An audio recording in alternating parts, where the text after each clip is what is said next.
Welcome to Indian tech Guru for you.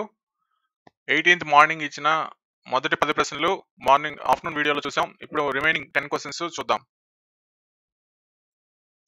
11వ ప్రశ్న, ఆరోహణ క్రమంలో ఉన్న రాసులు 10, 12, 14, x-3, x+2, 25ల మధ్యగతము 19 అయిన x విలువ ఎంత అన్నాడు. ఎన్ని రాసులు ఉన్నాయి? మొత్తం 1, 2, 3, 4, 5, 6, 7 రాసులు ఉన్నాయి. రాసుల సంఖ్య బేసిగా ఉన్నప్పుడు మధ్యగతం కనుక్కోవడం చాలా ఈజీ. మధ్యలో ఉండేదే మధ్యగతం. అంటే x-3 విలువ ఎంత ఇచ్చాడు? 19 అని ఇచ్చాడు. కాబట్టి x విలువ ఎంత? 19 ప్లస్ 3 అంటే 22. ఆన్సర్ 22. నెక్స్ట్ రెండో ప్రశ్న చూడండి. 10 మీటర్ల పొడవు 8 మీటర్ల వెడల్పు గల స్థలంలో పొడవు ఎంత ఉంది? 10 మీటర్లు. L equal to 10 metres. వెడల్పు ఎంత ఉంది? 8 మీటర్లు. B equal to 8 metres. So ఈ స్థలంలో 5 మొక్కల పాదులు తీయబడినాయి. మొక్కల పాదులన్నీ 2 మీటర్ల భుజం గల చతురస్రాలైన మిగిలిన ప్రదేశం యొక్క వైశాల్యము కనుగొనండి అన్నాడు. సో మొట్టమొదట ఈ L, B వాల్యూస్ తెలుసు కాబట్టి ఈ దీర్ఘచతురస్రం యొక్క వైశాల్యం కనుక్కుందాం. దీర్ఘచతురస్రం యొక్క వైశాల్యం L into B. 10 into 8 that is equal to 80 metre square. ఇది దీర్ఘచతురస్ర వైశాల్యం. ఇప్పుడు ఒక్కొక్క మొక్క పాదుకి ఎంత కావాలో చూద్దాం. ఒక్కొక్క మొక్క పాదుకి భుజం విలువ ఎంత? A విలువ 2 మీటర్లు. అంటే వైశాల్యం ఎంత? A square 2 2 4 4 metre square. ఒక్కొక్క దానికి 4 మీటర్ స్క్వేర్ కావాలి. ఆ విధంగా ఎన్ని పాదులు తీయబడ్డాయి? 5 పాదులు. అంటే 20 మీటర్ స్క్వేర్ కావాలి. కాబట్టి ఇప్పుడు మిగిలిన ప్రదేశం ఎట్ట కనుక్కోవచ్చు? మొత్తం వైశాల్యము మైనస్ పాదులకు కావాల్సిన వైశాల్యం అంటే 60 మీటర్ స్క్వేర్, 60 చదరపు మీటర్లు. నెక్స్ట్ 13వ ప్రశ్న, ఒక జీప్ 4 గంటల్లో 80 కిలోమీటర్లు పోగలదు. 4 గంటల్లో. ఓకే, అట్లయితే 210 కిలోమీటర్ల దూరం ప్రయాణం చేయడానికి ఎంత సమయం కావాలి అన్నాడు. సో దీన్ని రివర్స్లో రాసుకుంటే 80 కిలోమీటర్ల దూరం ప్రయాణించడానికి ఎంత సమయం కావాలి? 4 గంటల సమయం కావాలి. అదేవిధంగా 210 కిలోమీటర్లు ప్రయాణించడానికి ఎంత సమయం కావాలి? Cross multiplication 210 into 4 divided by 80. ఈ 0 ఈ 0 క్యాన్సిల్. 4 1లు 4 2లు 21/2. దీన్ని మిశ్రమ భిన్నంగా రాస్తే 2 10 21 10 1/2 10 1/2 గంటల సమయం కావాలి. ఆన్సర్ 1. 14వ ప్రశ్న చూడండి. 80 మీటర్ల పొడవు 40 మీటర్ల వెడల్పుగా ఒక ప్లాట్ చుట్టూ 40 మీటర్ల వెడల్పు గల ఒక ప్లాట్ చుట్టూ 3 మీటర్ల వెడల్పు గల బాట నిర్మించారు. 3 మీటర్ల వెడల్పు గల బాట నిర్మించారంట. ఓకే, అయినా బాట వైశాల్యం చదరపు మీటర్లలో అని అడిగాడు. ఓకే, సో ఇప్పుడు ఇక్కడ మనం గమనిస్తే ముందుండే దీర్ఘచతురస్రానికి వైశాల్యం మనం ఈజీగా కనుక్కోవచ్చు. L into B. 80 ఇంటూ 40 ఎంత? 3200. 8 4 32 3200. తర్వాత ఏమైంది? ఆ ప్లాట్ చుట్టూరు 3 మీటర్ల వెడల్పులో ఒక బాట నిర్మించారంట. కాబట్టి సో ఇది 80 మీటర్లు అయితే ఈ లెంత్ ఎంత అవుతుంది? ఈ లెంత్ ఎంత అవుతుంది?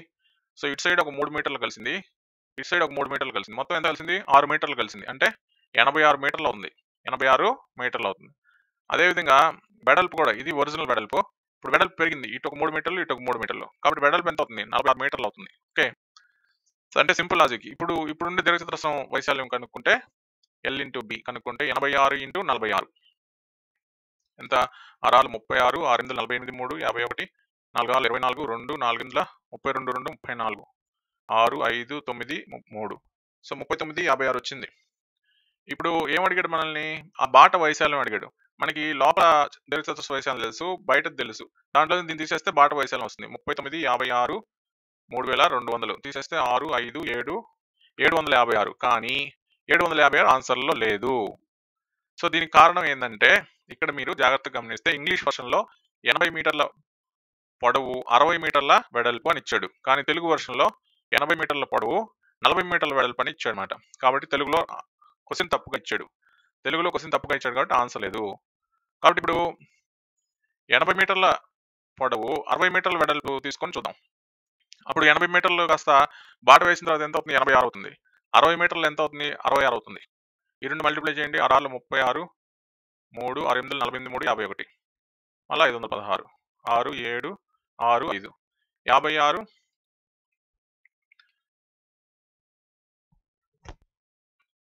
56 76 వచ్చింది. ఓకే, 56 76 వచ్చింది. కానీ ఒరిజినల్గా ఎంత? 80 ఇంటూ 60 848 4800. ఇప్పుడు తీసేస్తే 6 7 సో 8 8 16 ఎంత వచ్చింది? 876 వచ్చింది. ఈ 876 ఆన్సర్లో ఉంది. అదే కరెక్ట్ ఆన్సర్ అని చెప్పాడు. కాబట్టి సో జనరల్గా తెలుగు వర్షన్లో ఏదైనా తప్పులు ఉంటే ఇంగ్లీష్ వర్షన్ తీసుకోండి అని చెప్తాడు. కానీ ఇక్కడ తప్పిచ్చింది వర్షన్ కాదు, అసలు దాని కొలతలే తప్పిచ్చాడు. కాబట్టి దీనికి మీకు ఖచ్చితంగా యాడ్ స్కోర్ వస్తుంది, 1 మార్క్ యాడ్ స్కోర్ వస్తుంది అనమాట. కాబట్టి కరెక్ట్ ఆన్సర్ ఏంది 876. కానీ ఇక్కడ తెలుగు వర్షన్లో 60 మీటర్లకు బదులు 40 మీటర్లు ఇచ్చాడు. కాబట్టి తెలుగు వర్షన్లో కరెక్ట్ ఆన్సర్ ఏమవుతుంది? 756 అవుతుంది. అది ఆన్సర్ లేదు కాబట్టి మీకు ఈ క్వశ్చన్కి 1 మార్క్ యాడ్ అవుతుంది. నెక్స్ట్ 15వ ప్రశ్న చూడండి. Square root of x minus 1 into y plus 2 is equal to 9. అయితే XYలు ధన పూర్ణాంకాలైన x మరియు y విలువ ఎంత అన్నాడు. ఓకే, సో దీని ఇరువైపులా స్క్వేర్ చేయండి. చేస్తే స్క్వేర్ రూట్ క్యాన్సిల్ అయిపోద్ది. x minus 1 into y plus 2 981. So ఇప్పుడు సింపుల్ లాజిక్ ఎప్పుడు కూడా ఇటువంటి క్వశ్చన్స్ ఇచ్చినప్పుడు ఆన్సర్ టు క్వశ్చన్ చేసామంటే ఈజీ అయిపోద్ది. ఆన్సర్ టు క్వశ్చన్ చూడండి. ఫస్ట్ 10 7 సబ్స్టిట్యూట్ చేయండి. x విలువ 10, y విలువ 7 సబ్స్టిట్యూట్ చేయండి. 10 - 1 ఇంటూ 7 ప్లస్ 2 9 ఇంటూ 9 981 సరిపోయింది కదా ఈక్వేషన్. సో ఇక్కడ మనకి మొదటి దాంట్లోనే వచ్చింది, ఒక్కొక్కసారి రెండులోనే 3లోనే ఉంటుంది అనమాట. ఓకే, కాబట్టి ఆన్సర్ 81. నెక్స్ట్ 16వ ప్రశ్న.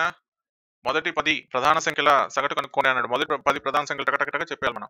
2 3 5 7 11 13 17 19 23 29 ఇవి మొదటి 10 ప్రధాన సంఖ్యలు. 1 2 3 4 5 6 7 8 9 10. సో వీటన్నిటికీ సరాసరి కనుక్కోమన్నాడు. వీటన్నిటి మొత్తం వచ్చి 129 అవుతుంది. మొత్తం 10 సంఖ్యలు కాబట్టి 129/10. వాటి ఆన్సర్ ఎంత అవుతుంది? 12.9 అవుతుంది. నెక్స్ట్ 17వ ప్రశ్న చూడండి. ఒక నెంబర్ ఇచ్చాడు 9 7 2 1 5 స్టార్ 6 అన్న సంఖ్య 11 చే నిశ్శేషంగా భాగింపడాలంటే స్టార్ స్థానంలో అమర్చగలిగిన కనిష్ట సంఖ్య ఎంత అని అడిగాడు. ఓకే, సో 11 చేత నిశ్శేషంగా భాగింపడాలంటే రూల్స్ అండ్ రెగ్యులేషన్స్ మనకు తెలిసి ఉండాలి. సో బేసిస్ స్థానాల్లో ఉండే అంకెలని యాడ్ చేసుకోవాలి. తర్వాత సరి స్థానాల్లో ఉండే అంకెలని యాడ్ చేసుకోవాలి. యూనిట్ డిఫరెన్స్ 0 కానీ 11 కానీ ఉండాలి. సో ఇప్పుడు బేసిస్ స్థానాల్లో ఉండే యాడ్ చేస్తే 9 2 11 11 5 16 16 6 22 వచ్చింది. సరి స్థానంలో ఉండే యాడ్ చేస్తే 7 1 8 ఇక్కడ ఎంత ఉండాలో తెలియదు, 8 వచ్చింది. 8 ప్లస్ సంథింగ్ యాడ్ చేయాలి మనం. ఓకే, సో ఇప్పుడు ఆల్రెడీ ఎంత 22 ఉంది. 11 చేత భాగించబడాలంటే భేదం ఎంత రావాలి? 11 కానీ 0 కానీ రావాలి. ఓకే, కాబట్టి సో ఇక్కడ 22లో ఆల్రెడీ 22 ఉంది. సో దీంట్లోంచి ఎంత తీసేస్తే మనకి 11 వస్తుంది? 11 తీసేస్తే 11 వస్తుంది అనమాట. కాబట్టి ఇక్కడ ఎంత ఉండాలి? 11 ఉండాలన్నమాట. 8 plus x is equal to 11. x is equal to 11 - 8 అంటే 3. సో కాబట్టి ఈ స్థానంలో ఎంత పెట్టాలి మనం? 3 పెట్టాలి. నెక్స్ట్ 18వ ప్రశ్న చూడండి. x1 x2 x3 and so on x10 10 రాసుల సరాసరి ఎంత ఇచ్చాడు? 25 అని ఇచ్చేసాడు. ఓకే, తర్వాత ఇప్పుడు ఏం చేశాడు? ప్రతి సంఖ్యకి ప్రతి రాశికి కూడా ఫస్ట్ 3 తర్వాత 6 తర్వాత 9 అట్లా కలుపుకుంటూ పోయాడు. లాస్ట్ సంఖ్యకి ఎంత కలిపాడు? 30 కలిపాడు అనమాట. లాస్ట్ సంఖ్య 30 కలిపాడు. ఓకే, కలిపితే అప్పుడు రాసుల సరాసరి ఎంత అని అడిగాడు. సో ప్రతిదానికి ఎంత కలిపాడు? 3 6 9 అట్లా కలుపుకుంటూ పోయాడు. కాబట్టి ఇప్పుడు 3 6 9 అండ్ సో ఆన్ 30. ఇప్పుడు 3 కామన్ తీస్తే 1 2 3 అండ్ సో ఆన్ 10. సో మొదటి n సంఖ్యల మొత్తం తెలుసు కదా మనకి. మొత్తానికి సూత్రం ఏంది? n into n+1/2. Okay, so సరాసరికి సూత్రం ఏంది? n into n+1/2 by n. ఈ బై n ఇటు వస్తే ఏమవుతుంది? n ఇంటూ n+1/2n అవుతుంది. n క్యాన్సిల్ పోయి n+1/2 అవుతుంది అనమాట. n+1/2 అవుతుంది సరాసరి. ఓకే, సో కాబట్టి 3 ఇంటూ n ఎంత రాసులు? 10 రాసులు. 3 ఇంటూ 10/2 అంటే ఎంత వచ్చింది? 3 11 33. 33/2 వచ్చింది. 33/2 అంటే ఎంత?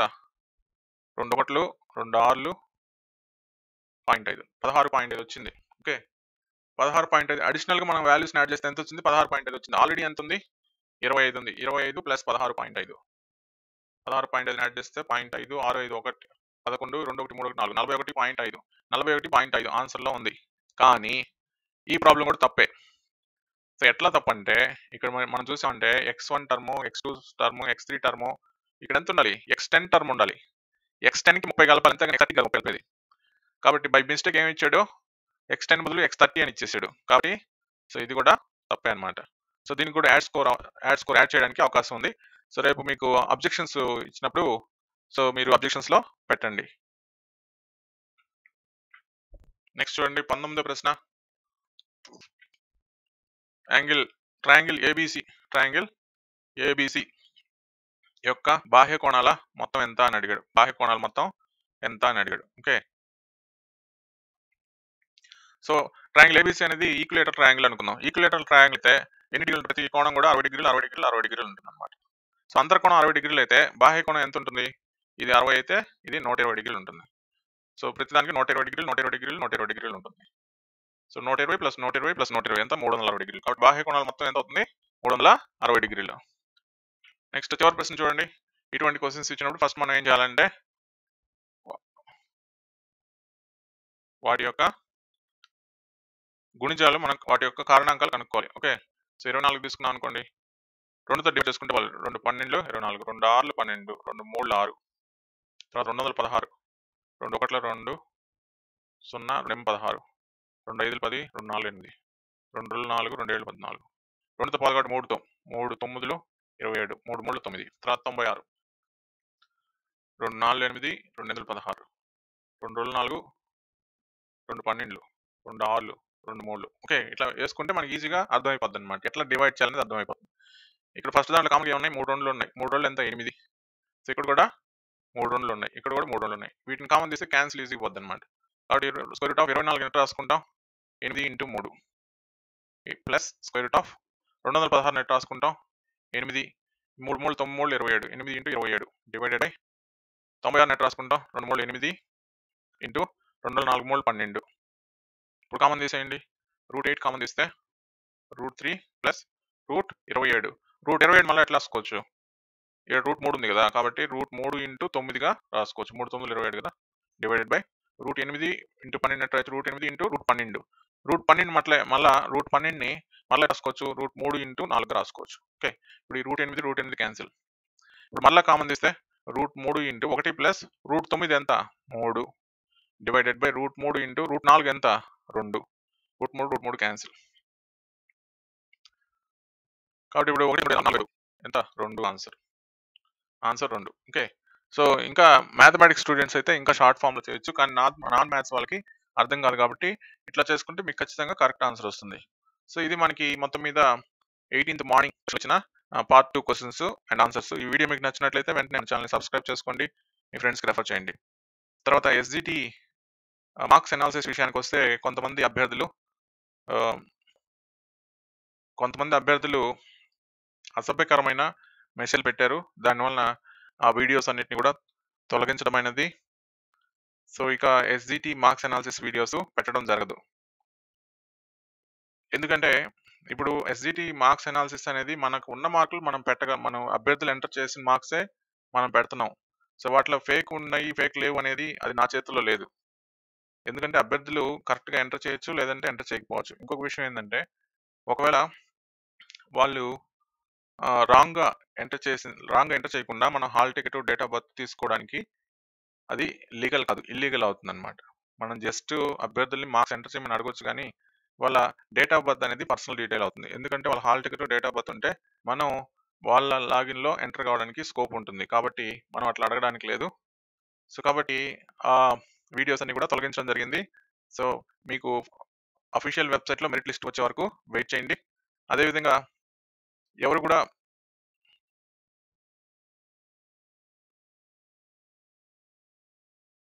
అసభ్యకరమైన కామెంట్లు పెట్టొద్దు. ఇది ఎడ్యుకేషనల్ ఛానల్. సో మనం కూడా చదువుకొని ఉంటాం కాబట్టి ప్రొఫెషనల్గా బిహేవ్ చేయమని కోరుతున్నాను. Okay, that's all for now. Good night.